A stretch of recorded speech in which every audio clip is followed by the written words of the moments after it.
Tenho apenas 14 anos e meus pais estão me forçando a fazer trabalhos forçados.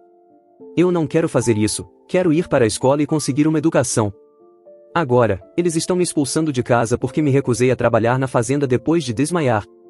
Felizmente, meu tio tem algo a dizer sobre isso que me faz sentir melhor.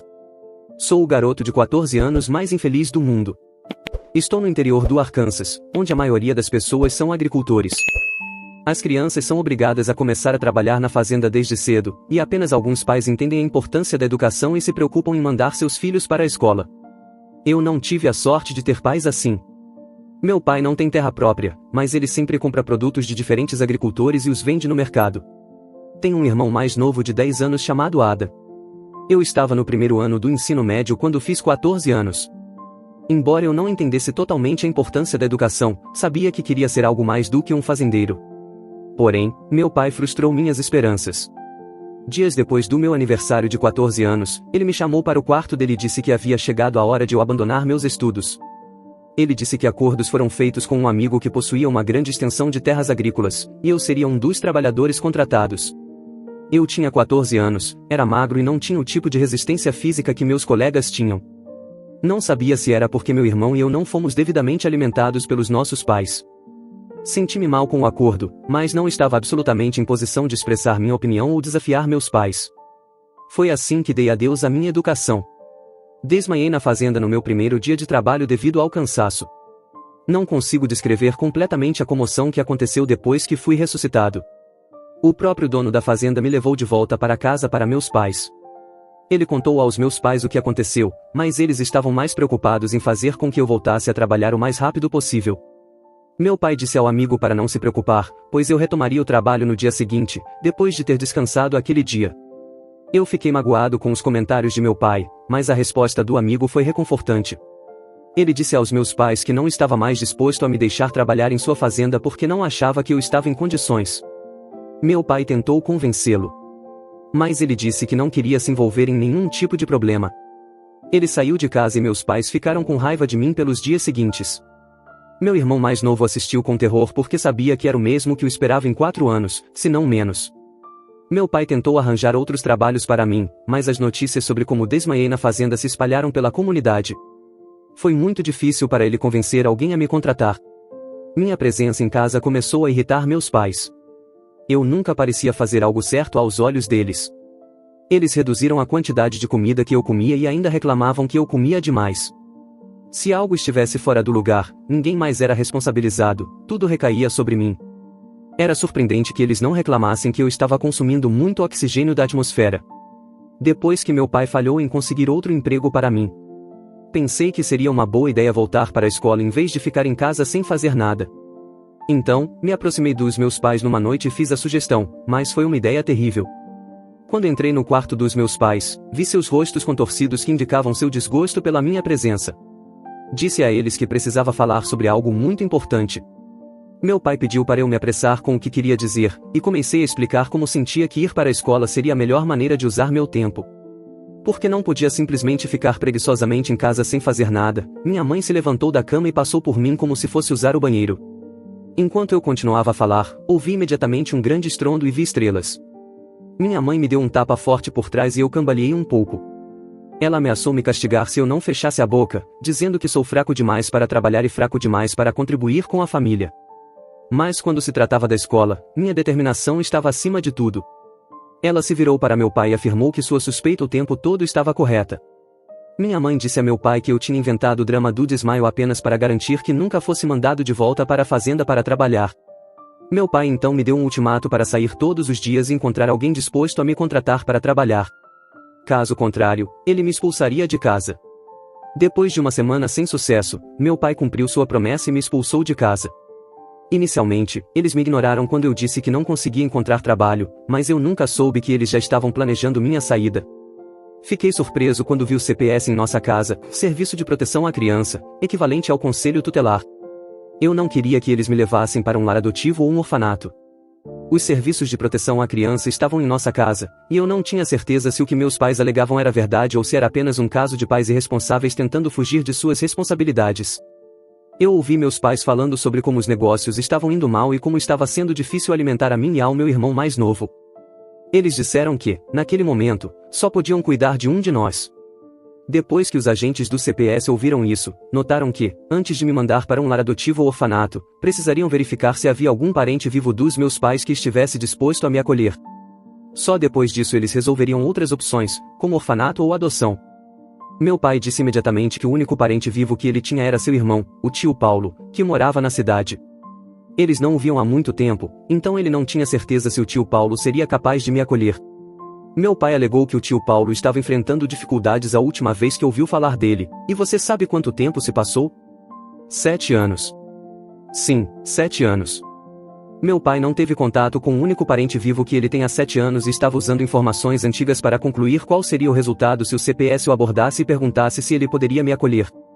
Na verdade, há uma grande possibilidade de que o tio Paulo possa estar financeiramente capaz de me acolher. Mas eu não tenho certeza se ele estaria disposto, e isso é algo que meus pais sabem muito bem. O tio Paulo morou conosco anos atrás, quando ele fez faculdade, contra o conselho do meu pai, que até hoje ainda vê os estudos como uma perda de tempo e recursos.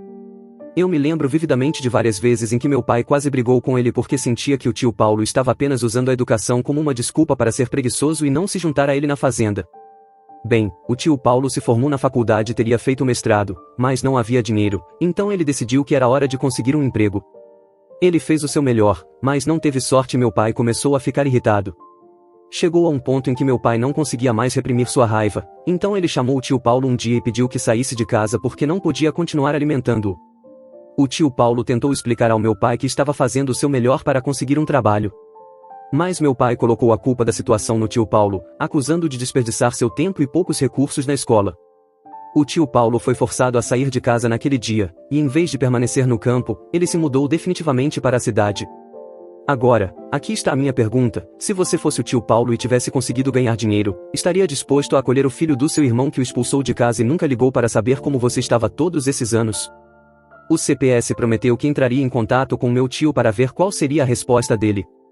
Sinto-me desconfortável porque acredito que meu tio não gostaria de me acolher e eu poderia acabar em um lar adotivo. Acho que descobrirei meu destino em apenas alguns dias. Já se passaram 5 anos e agora já estou com 19 anos, e já sou um adulto crescido. Desde que prometi que ia manter vocês atualizados. Peço muitas desculpas, acabei me ocupando com a minha vida. O CPS voltou aos meus pais e informou que meu tio decidiu me acolher.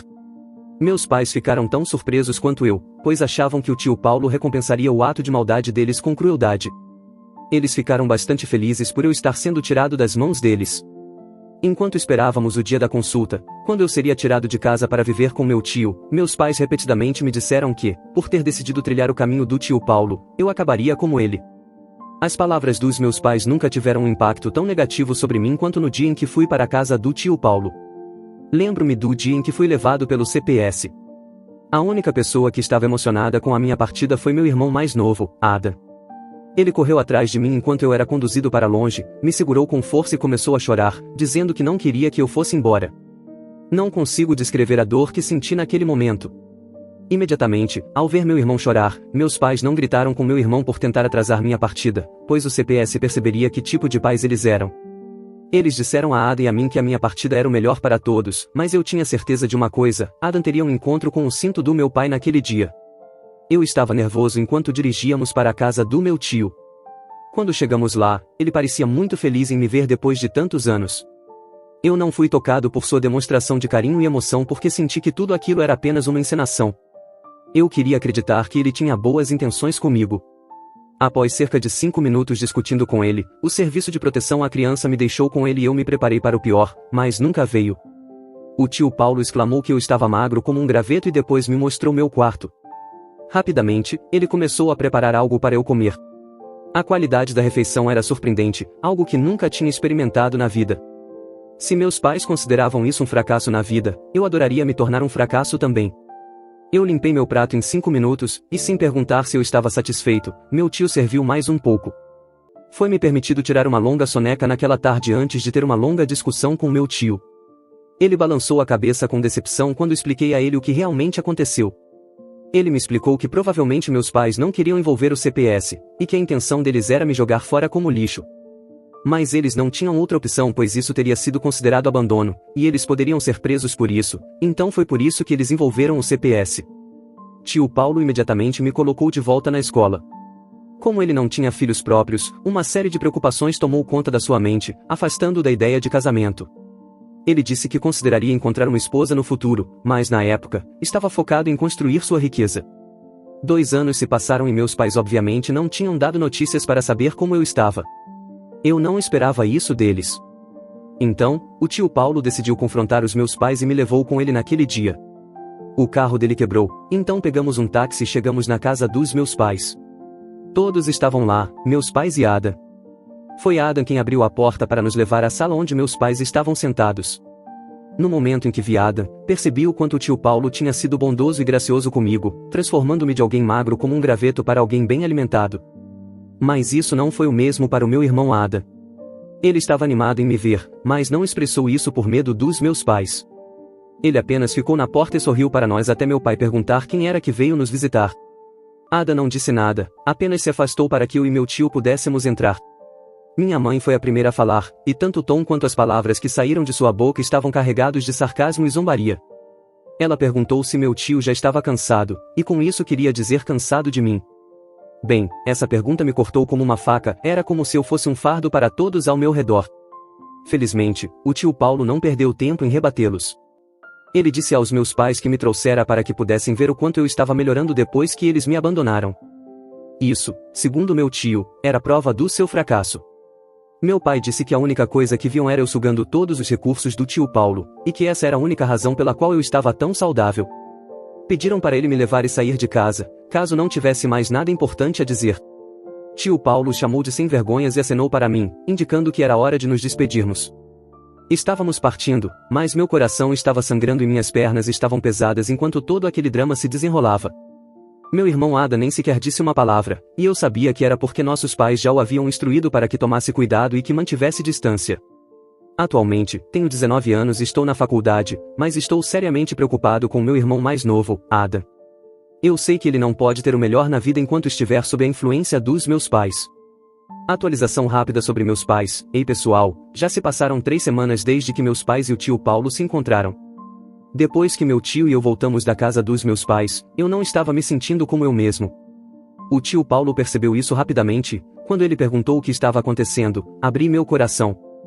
Expliquei que meus pais eram a causa do meu mau humor. Eu sabia que Adam tinha aspirações que não conseguiria realizar enquanto morasse com meus pais. Eles não queriam que ele frequentasse a escola, e não o apoiavam adequadamente. Além disso, meu relacionamento com meu único irmão parecia distante agora, o que não era o que eu desejava. O tio Paulo comentou que a situação do meu irmão era lamentável, mas que não havia muito o que fazer, já que ele morava com nossos pais. Pensei que a solução seria simplesmente ir buscá-lo. Senti que precisava fazer isso e pensei que talvez meus pais o deixassem ele ir, pois eles já tinham me dado permissão voluntariamente, então provavelmente concordariam com a ideia. Pensei em sugerir que outra pessoa assumisse a responsabilidade por Ada, mas o tio Paulo já sabia para onde isso estava indo. Antes mesmo de eu poder fazer a sugestão, ele me disse que a razão pela qual isso não era viável não era porque ele não podia ou não estava disposto a cuidar do meu irmão, mas porque meus pais não estariam dispostos a abrir mão dele. Ainda assim, insisti em tentarmos, e ele observou que poderíamos tentar. Mas ele havia cortado relações com meus pais. Visitei meus pais ontem e, como esperado, eles não estavam felizes em me ver. Minha mãe não estava por perto dessa vez, então era só eu, meu pai e meu irmão. Comecei a contar ao meu pai que queria trazer Adam para morar na cidade onde estávamos, para que ele pudesse frequentar a escola. Meu pai ficou em silêncio por cerca de 2 minutos depois que terminei. Antes de perguntar se eu sentia que ele não tinha interesse no seu filho Ada. A resposta para essa pergunta era muito óbvia, mas eu não queria causar nenhum drama, então simplesmente respondi dizendo que estava considerando o que Adam queria para si mesmo. Meu pai imediatamente explodiu, dizendo que o que ele queria para Ada era mais importante do que o que Adam queria para si mesmo. Ele nem sequer se importava com o que Adam tinha a dizer. Ada estava ali parado, com apenas 15 anos, e assim como fizeram comigo, meu pai já o havia tirado da escola e começado a empurrá-lo para um caminho que ele não queria seguir. Eu não sabia de onde vinha toda essa ousadia. Mas estou grato por ter dito isso. Eu disse ao meu pai que forçar Ada a seguir um caminho que ele não escolheu só iria fazer com que ele guardasse ressentimento contra eles no futuro. No entanto, meu pai argumentou que o contrário seria verdadeiro, pois Ada ficaria grato por lhe ter escutado e trilhado o caminho que ele escolheu para Ada. Nesse momento, Ada estava visivelmente tenso e meu pai me pediu para deixá-lo em paz. Ele me avisou para nunca mais aparecer na casa dele. Eu me levantei e saí. Infelizmente o tio Paulo estava certo. Eu não vou desistir e permitir que meus pais arruinem a vida do meu irmão. Adam tem 15 anos, o que significa que em 3 anos ele terá atingido a maioridade legal, quando poderá tomar decisões por si mesmo. Só espero que quando chegar a hora, ele ainda tenha o desejo de ir para a escola e não tenha sucumbido à ideologia frustrada dos meus pais. Atualização número 3, agora tenho 21 anos. Meu coração está muito pesado enquanto digito isso. Você deve estar se perguntando como cheguei até aqui, especialmente porque fazem apenas 2 anos desde a minha última atualização. Bem, 2 anos são tempo suficiente para que as situações mudem drasticamente para uma pessoa. Meu tio e eu vivemos tranquilamente depois que concluí que não tinha mais pais. Mas comecei a notar algo com o tio Paulo, sua saúde estava piorando. Preocupei-me com isso e perguntei a ele, mas ele disse que não havia com o que se preocupar. Encontrei conforto em suas palavras de encorajamento, até que um dia ele me ligou e iniciou uma discussão sobre como encontrar sempre forças na vida, mesmo quando se sente sozinho. Parecia estranho, mas eu tentei não ler nas entrelinhas. Tio Paulo perguntou o que eu faria se tivesse toda a riqueza